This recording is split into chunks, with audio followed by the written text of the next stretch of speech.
2, 3, 4, 5, 6, 7, 8. 1, 2, 3, 4, 5, 6, 7, 8. 1, 2, 3, 4, 5, 6, 7, 8. 1, 2, 3, 1, 2, 3. Oke, cukup ya. Oke. Wait. I feel something with my stomach. I'm sorry guys. Wait a minute. A few moments later.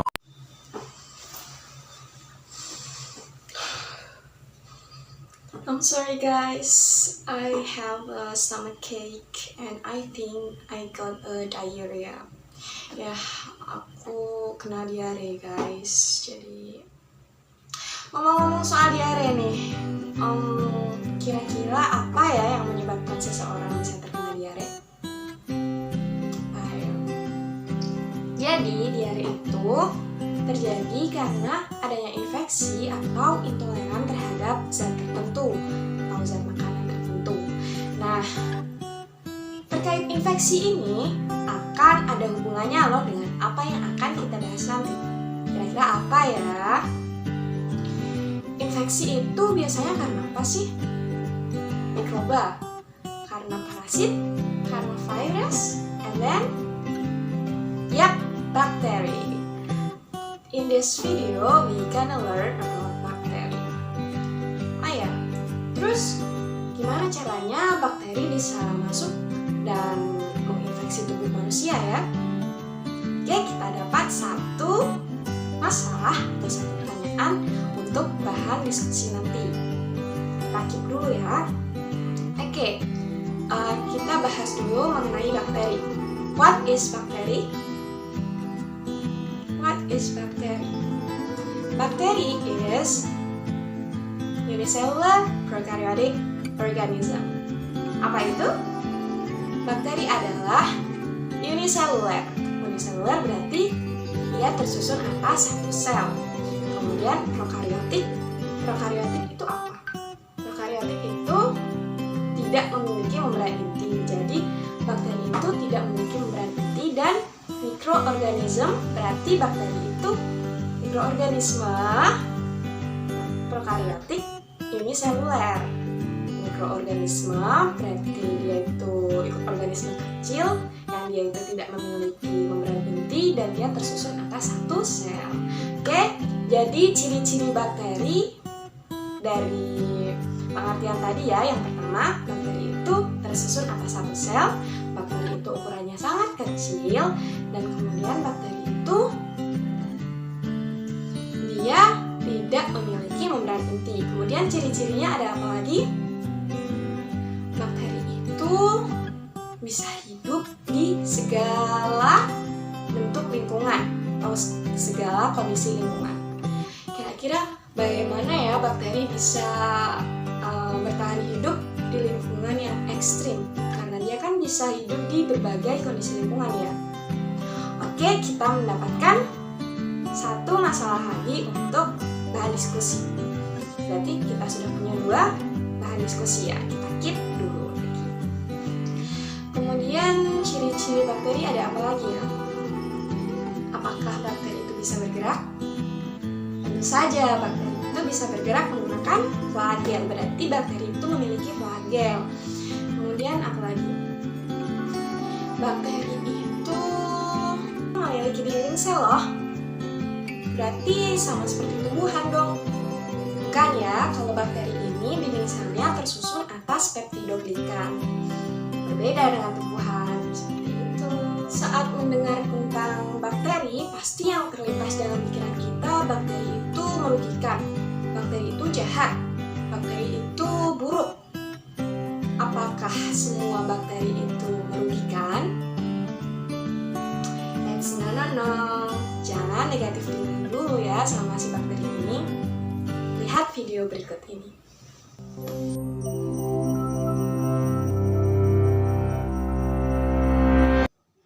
Triliunan bakteri, jamur, dan virus hidup bersama di dalam tubuh kita. Menjaga hubungan baik dan seimbang dengan mereka akan membawa keuntungan bagi kita. Mereka bersatu membentuk mikrobioma usus, ekosistem melimpah yang banyak melakukan fungsi di dalam tubuh kita. Bakteri dalam usus dapat memecah makanan yang tidak bisa dicerna oleh tubuh. Dan juga melindungi dari kuman berbahaya. Kita masih belum memiliki cetak biru secara pasti bakteri mana yang sangat diperlukan usus. Namun, kita tahu bahwa penting bagi mikrobia sehat untuk memiliki berbagai jenis bakteri. Ternyata bakteri itu sangat penting ya untuk kesehatan pencernaan kita. Jadi, bagaimana caranya agar bakteri baik itu tetap berada dalam tubuh kita ya? Oke, kita mendapatkan satu masalah atau satu pertanyaan lagi untuk kita diskusikan nanti. Jadi kita sudah punya 3 masalah. Oke, selanjutnya kita bahas mengenai struktur bakteri. Struktur bakteri bisa kita lihat di samping ya. Yang pertama dari organ luar. Di sana ada flagel, sudah kita spill sedikit tadi bahwa flagel itu berfungsi untuk apa? Ya, flagel itu berfungsi untuk alat gerak bakteri.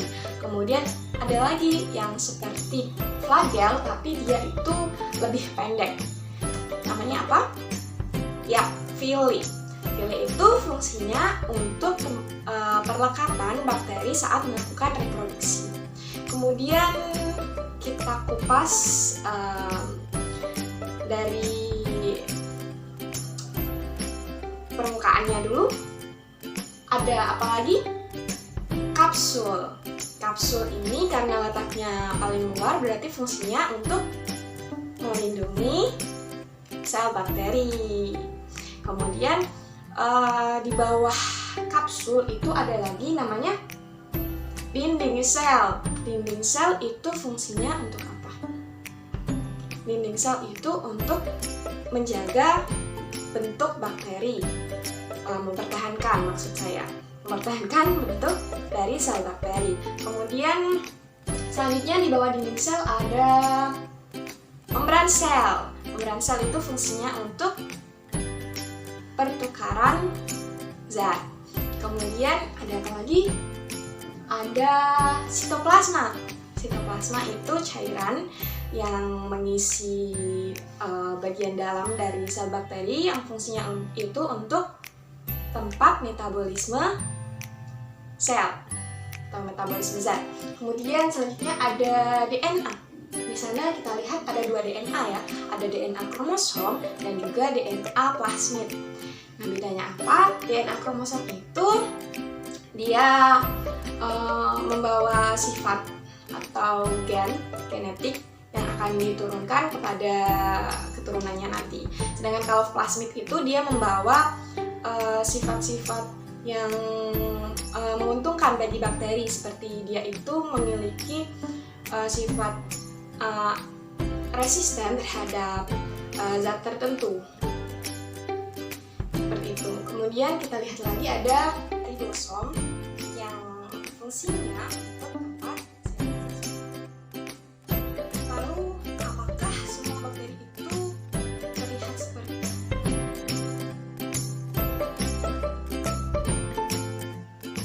tidak ya? Jadi bakteri itu ada banyak sekali bentuknya yang bisa kita rangkum menjadi 3. Yang pertama ada bentuk bola atau bulat, itu yang kita sebut dengan kokus.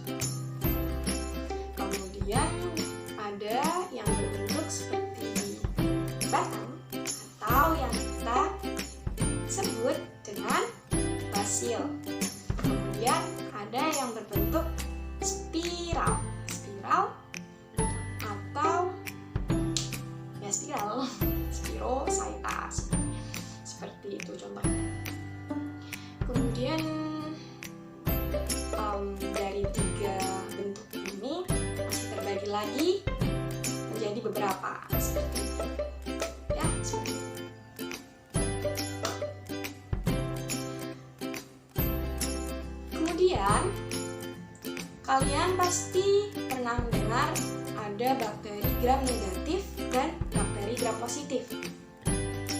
Kira-kira apa ya yang membedakan keduanya? Mengapa bakteri itu disebut gram positif dan mengapa bakteri itu dikatakan gram negatif? Oke. Jadi tadi kan kita sudah membahas bahwa bakteri ini memiliki dinding sel yang tersusun atas peptidoglikan.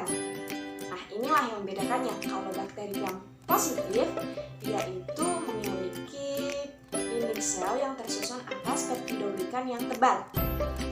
Jadi saat dia itu diberi pewarna kristal violet dan kemudian dia dicuci, dia akan mempertahankan warna zat violet ini.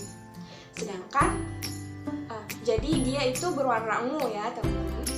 Sedangkan kalau yang bakteri gram negatif itu dia tersusun atas peptidoglikan yang tipis. Jadi saat dia diberi warna kristal violet dan dia dicuci, dia tidak bisa mempertahankan warnanya dan berubah menjadi warna merah.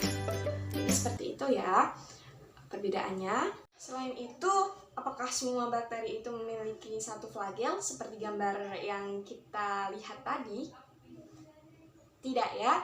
Jadi bakteri itu memiliki berbagai variasi flagel. Ada yang dia juga tidak memiliki flagel, yang kita sebut sebagai atrik. Kemudian ada juga yang hanya memiliki satu flagel seperti yang kita lihat tadi ya, itu namanya monotrik. Kemudian ada yang dia memiliki flagel yang banyak tapi cuma di satu sisi, itu namanya lovotrik. Kemudian yang dia itu memiliki banyak flagel di dua sisi, itu namanya amfintrik. Dan yang terakhir, dia memiliki flagel yang tersebar di seluruh permukaan tubuhnya, itu kita sebut sebagai peritrik. Oke, kita sudah membahas mengenai apa itu bakteri, what is bacteria, and then we talk about ciri-ciri bakteri, and then we talk about pengelompokan bakteri tadi ya. Ada pengelompokan menurut bentuknya, menurut ada atau tidaknya flagel, dan menurut